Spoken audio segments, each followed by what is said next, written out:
Welcome back. This episode is all about what does a chief of staff actually do?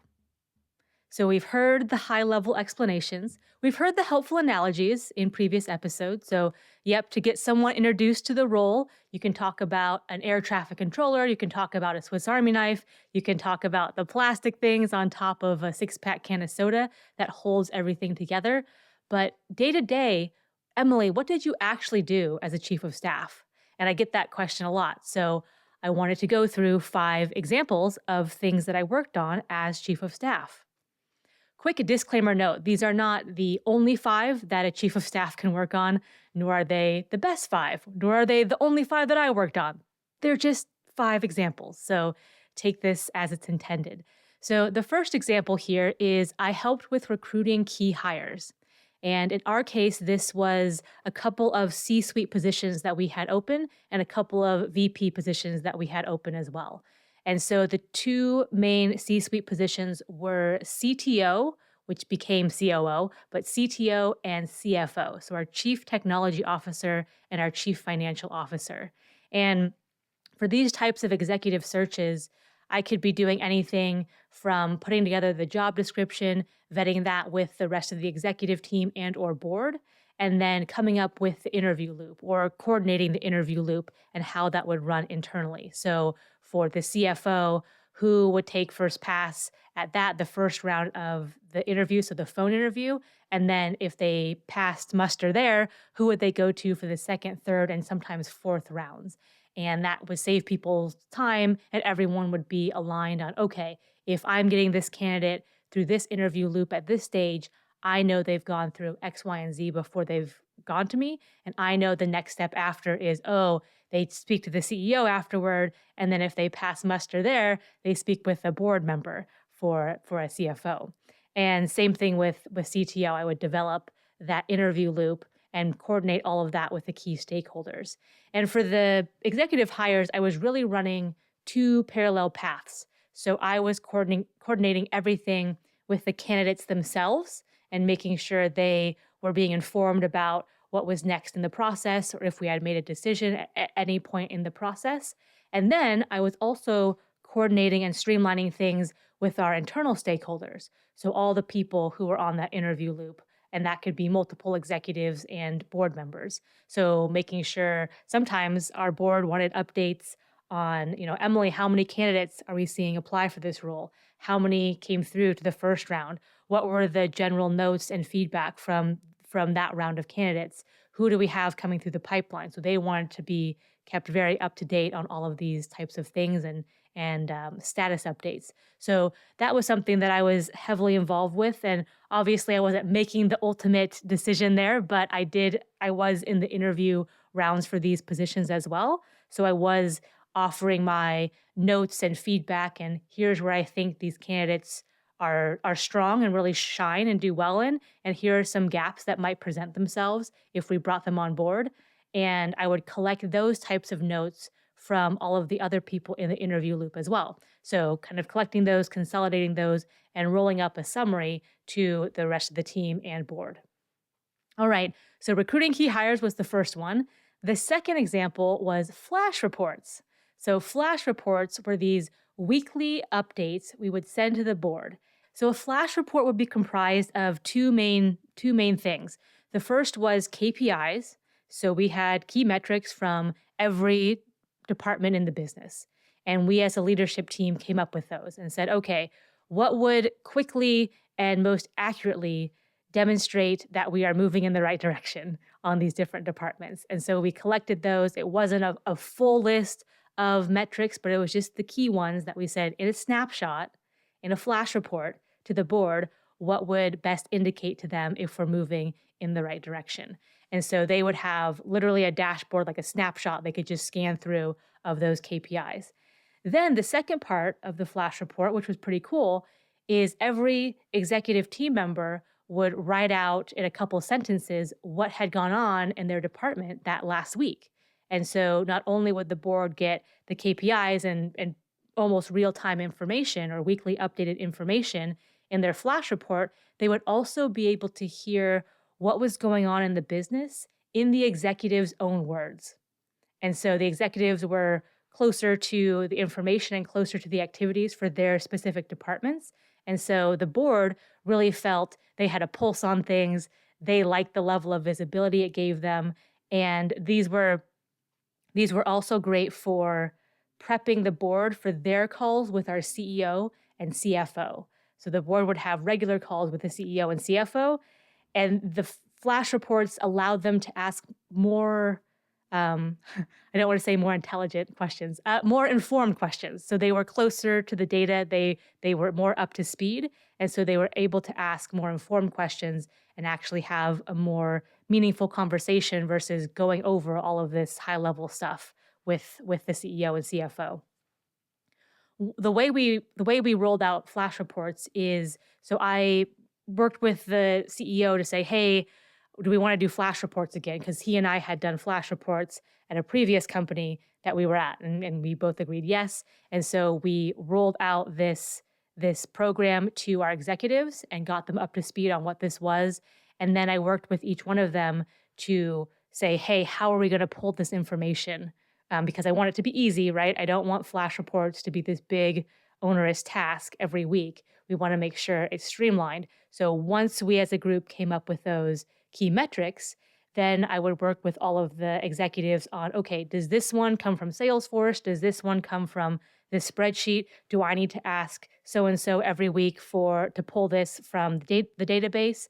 All of those types of things. So we basically sucked in all of the data into a flash report, which started as a spreadsheet that was sent to the board every week. And eventually we got that to be automated from salesforce.com. And so they would just get an automated report every week. Oh, the other thing I should mention there is for the flash reports, we as an executive team went over them in our leadership meetings before they went to the board. And so we would draft these from our sections, and then we would we would go through all of it as a leadership team, and that gave us a chance to ask each other questions. So if I was like, oh, like I didn't know, wait, what does that mean? What initiative were you working on? Oh, okay. And how does that connect with what I'm doing? Or are there downstream impacts for this other team?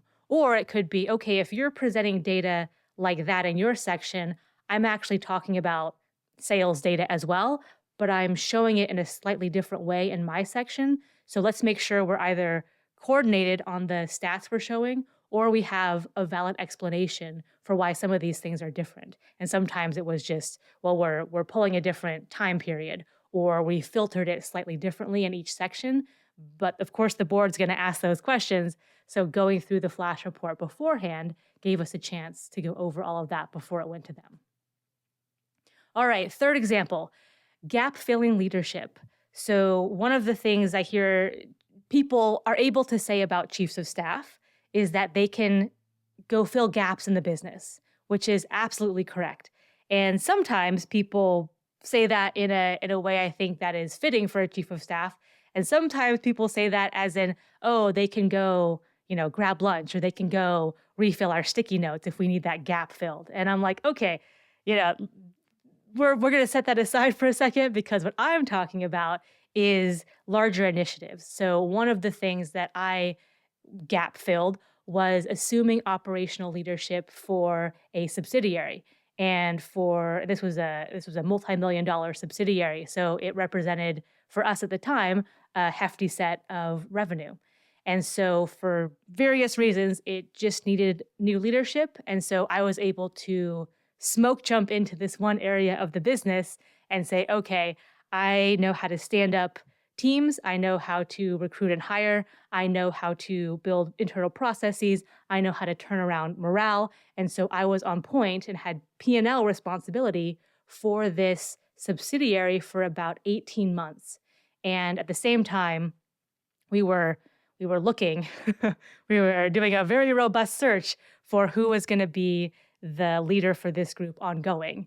And so as soon as that person came on board, I was also in good position to help them get ramped up and say, here's all the things that we have been doing. Here's your touch points, X, Y, and Z. Here's a debrief on the management team, and let that person ramp up and make it all their own. So I just wanted to share that example as an example of gap filling where it's something quite big. So it was something that was a strategic initiative to be sure. All right. The fourth example here is the marketing revamp.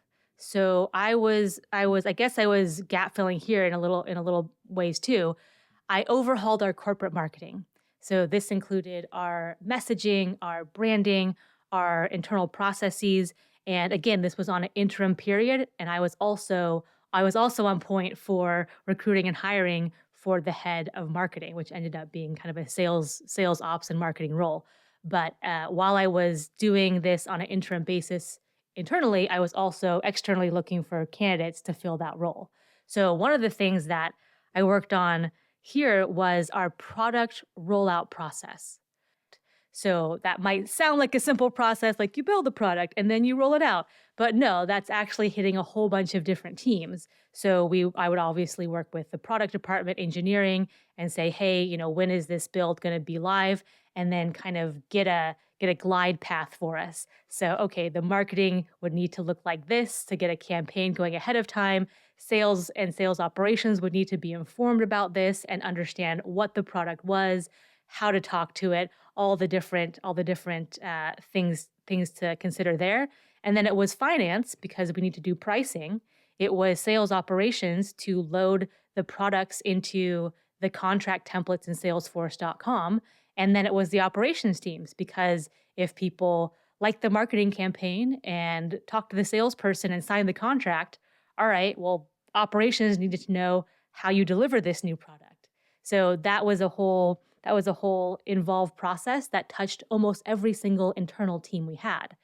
And just to shed light on kind of why one of the reasons I was put over that is because that process did not go smoothly for us for the last for several product rollouts. And a lot of our team members would find out that we had a new product because our website would change. So our website would be updated, and for whatever reason, they'd be looking at it and say, "Oh, like, do we have that now? Okay, like, well, what is that?" Or customer service reps would be on the phone and a customer would be asking questions about a product that they had never heard of.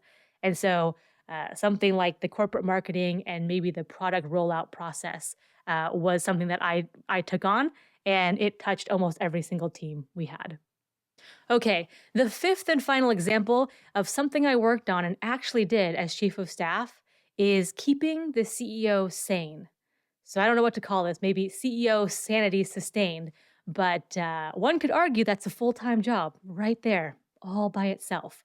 But when the CEO is sane and in a good headspace, and that's a win for everybody. So that helps everyone's day be a little bit better. And that's something you certainly need to look out for as chief of staff is saying, okay, where is my CEO's headspace? Where are they coming from? Are they coming off a long week of travel? Are they a little bit stressed because they're going into a board meeting or some other interaction that causes them to have pressure? So always keeping a pulse and knowing where they are, and then knowing where you can come in and support or guide or push and create a sense of urgency, or let them vent, or just give them space to brainstorm.